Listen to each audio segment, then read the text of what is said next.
ছোটখাটো বিষয় নিয়ে নিজেদের বন্ধুত্বের মধ্যে কোনো দূরত্ব ফারাক তৈরি করে দেশের ক্ষতি হয় এমন কোনো কাজ কেউ করবেন না, আমরা সেটা আশা করি। নতুন ন্যারেটিভ আবিষ্কার করতে হবে, সেই ন্যারেটিভ হলো ঐক্যের ন্যারেটিভ। সেটা হলো জুলাই বিপ্লবের চেতনায় সবাইকে ঐক্যবদ্ধ করতে হবে। এর বাইরে গিয়ে অন্য ন্যারেটিভ যেগুলো জনগণ প্রত্যাখ্যান করেছে, ছাত্র সমাজ প্রত্যাখ্যান করেছে, সেগুলো করলে আলটিমেটলি নিজেদের যে আমি পুরো বিশেষ দলকে ইঙ্গিত করে বলছিলাম, যেই হোক না, ফ্যাসিস্টদের ভাষায় ফ্যাসিস্ট ন্যারেটিভ ব্যবহার করে এখানে কেউ পুরাতন অস্ত্র ব্যবহার করে নতুন কোনো হালে পানি খাবে না। আর এগুলো নিজেদের গাড়িয়ে দেওয়া করতে হবে।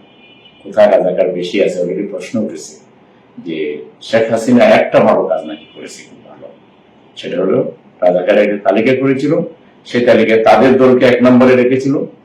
সেকেন্ড, এখন যারা বেশি বেশি রাজাকার করতেছেন সেই দলই নাকি রাজাকার বেশি আছে, সেই দল থেকে নাকি অনেক বড় বড় দায়িত্বে রাজাকার পরিবারের লোকদেরকে বসানো হয়েছে। সুতরাং এগুলো তো ফুলে উড়ান বের হয়ে যাবে। সুতরাং আমরা আশা করি যে এখন আর জুলাই বিপ্লবের যারা স্টেক হোল্ডার তাদের মধ্যে কোনো ধরনের বিভাজন তৈরি করে কোনোভাবেই দেশ গড়া যাবে না।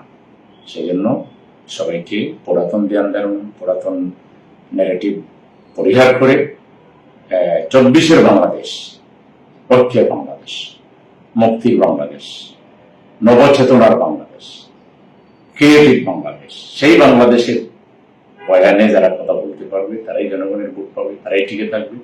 আদার দেন বাকিদেরকে ওই একই পথে বিদায় নিতে হবে।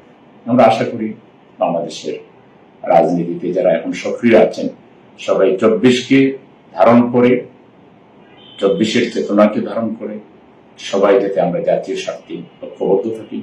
ছোটখাটো বিষয় নিয়ে নিজেদের বন্ধুত্বের মধ্যে কোনো দূরত্ব ফারাক তৈরি করে দেশের ক্ষতি হয় এমন কোনো কাজ কেউ করবেন না, আমরা সেটা আশা করি।